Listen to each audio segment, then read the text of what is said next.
Merci pour nous accompagner une fois de plus. On est cette fois-ci avec l'avocat d'immigration Ivan Piedrahita. On va parler un peu sur les visas d'investissement. Comment allez-vous? Très bien, merci Nathalie. Oui, aujourd'hui, on va parler de la visa E2 d'investisseurs aux États-Unis. Ça peut être une très bonne manière pour des gens pour venir aux États-Unis à établir des entreprises, des sociétés. Et de cette manière, pouvoir être ici avec leur famille. Il y a certaines conditions quand même. Quelles sont les personnes qui puissent, parce qu'il y a différents visas, il y a le L1, E2. Quelles sont les conditions pour le visa E2?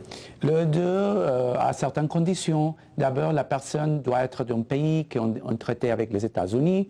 Aussi, la personne doit faire un investissement substantiel. La personne doit être l'actionnaire majoritaire. La personne doit créer des travaux pour les Américains. On est en train de parler avec le maître, l'avocat d'immigration Ivan Piedrahita. Vous avez son téléphone, c'est le 954-385-68-11. Combien de personnes puissent rentrer dans ce visa? Par exemple, des membres de la famille, combien?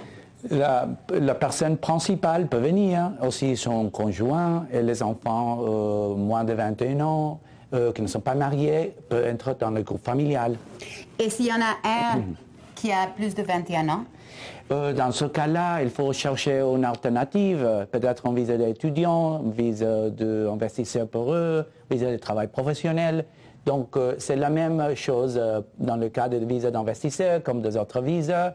Un enfant fait partie du groupe familial jusqu'à 21 ans et après ça, il faut chercher une alternative.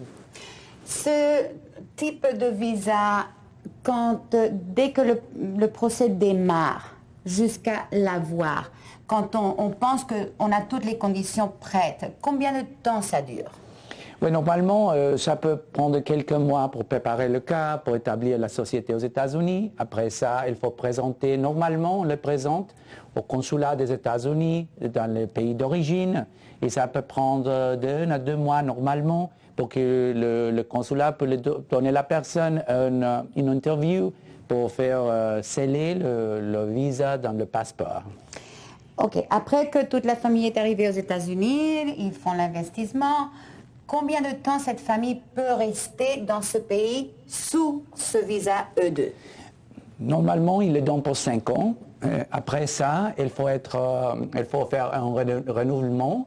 Et donc, mais c'est important de savoir qu'on peut le faire de manière indéfinie. Donc, en théorie, la personne peut être aux États-Unis avec un visa d'investisseur pendant des années, même toute sa vie peut-être.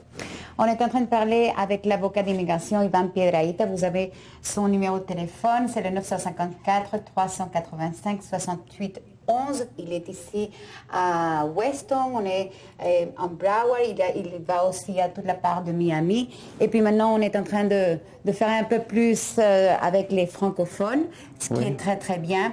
Il nous reste très peu de temps. Quelles sont les meilleures façons d'arriver chez vous pour avoir ce visa?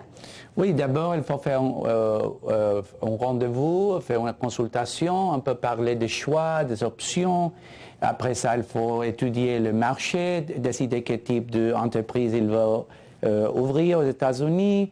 Et après ça, prendre le pas nécessaire pour créer sa société et demander pour le visa avec l'avocat devant le consulat des États-Unis dans son pays. Alors, ne perdez pas cette opportunité de parler avec l'avocat d'immigration Ivan Piedrahita. Vous avez son numéro de téléphone, c'est le 954-385-68-11. Il est sous Piedrahita Law Firm, ici au sud de la Floride. Merci beaucoup pour nous avoir donné un peu d'explication sur ce visa, le E2, et j'espère pouvoir avoir différents visas pour tous les investisseurs et toutes les personnes qui veulent venir ici aux États-Unis. Merci. Merci beaucoup à vous et merci beaucoup à tous pour avoir écouté la programmation.